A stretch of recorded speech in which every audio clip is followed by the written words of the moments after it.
So what is your earliest memory of wine, and how did you start enjoying wine? I think my earliest memory is Nanny's disapproval.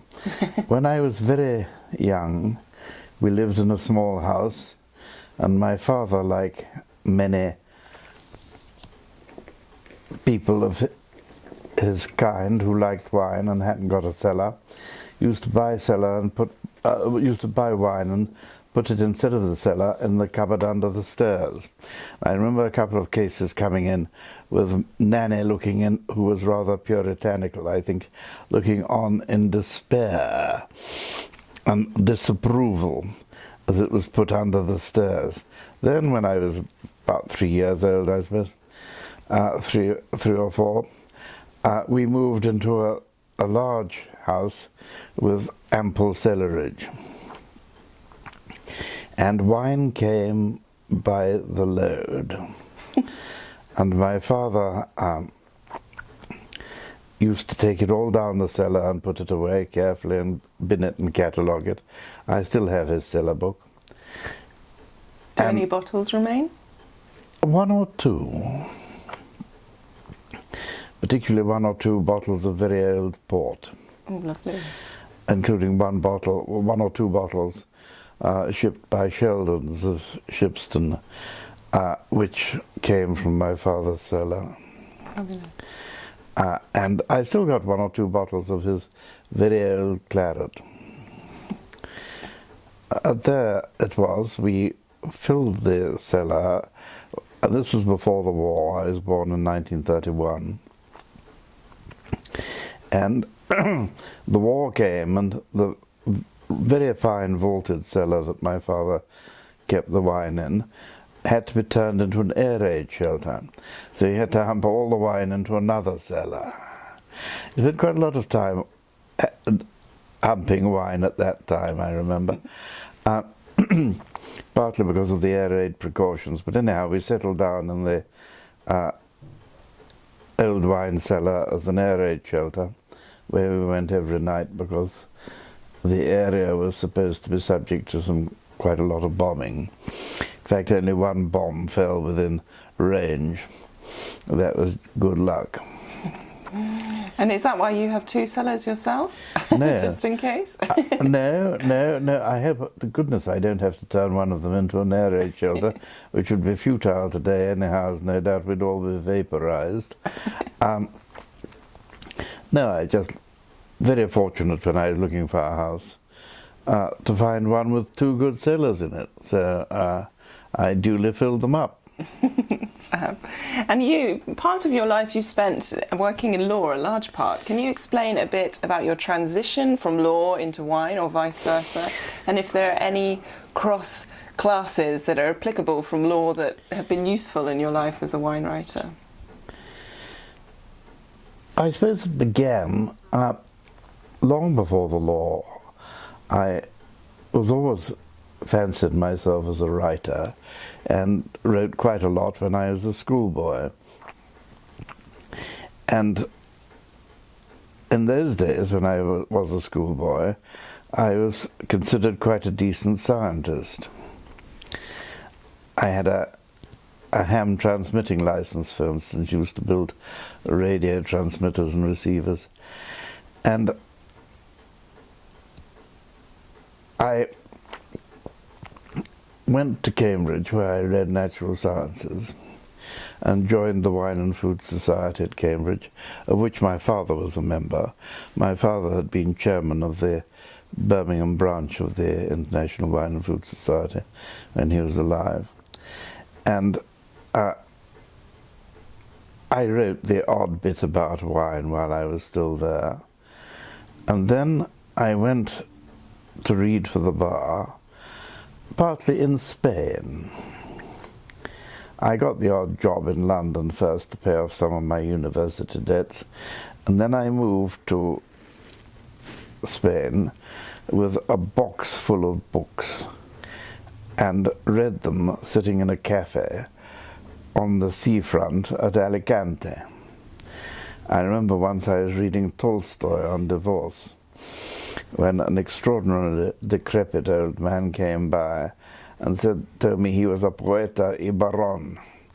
And he looked at my book and said, I have read Anna Karenina, and I have read War and Peace, but I have never read Divorce. It is very wicked. It was one of his relations who did write the textbook on divorce that was, in those days, the standard student's textbook on the subject. And he went away still thinking that I was reading a sister book to Anna Karenina. But still, I did read the books there, and I passed 1 or 2 law exams. And when I was there, I thought it would be fun to look at the wine districts. So I got introductions from my father's wine merchant in Birmingham to 3 of the shippers, namely Williams and Humbert, Wisdom and Water, and Gonzales Baez. I didn't put them in any particular order. Wisdom and Water was owned by Gonzales Baez, but I didn't know that at that time.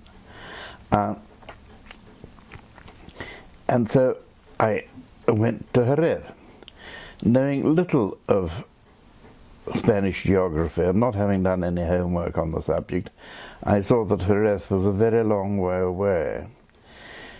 By then I became friendly with some English who lived in Alicante, and indeed with some genuine Spanish Alicantinos.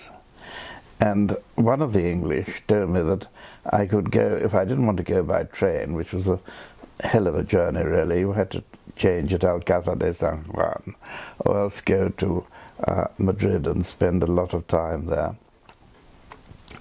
So I went by sea. I got a passage in a little packet boat that was going from Alicante to Cadiz by way of Melilla and Ceuta. So I went to Jerez, rather like the Chestertons rolling English drunk and made the rolling English road, you know, the day we went to Bannockburn by way of Brighton Pier. Anyhow, I went via North Africa to Cadiz and got out at Cadiz, and again was amazingly ignorant. I thought I'd walk inland from the sea, and I did, and within 5 minutes I found myself back to the sea again. I hadn't realized that the town in which Drake singed the King of Spain's beard was in fact a peninsula. And I took the local bus to Jerez, and as it went up the hill leading into the city, as it now is, it was then a town, I saw names like Domecq and Gonzales Baez as I went up the hill, and thought, I feel incredibly at home here. So I went to the people to whom I had introductions, looking like a tramp. I didn't realize in those days one was expected to dress very smartly in Jerez. And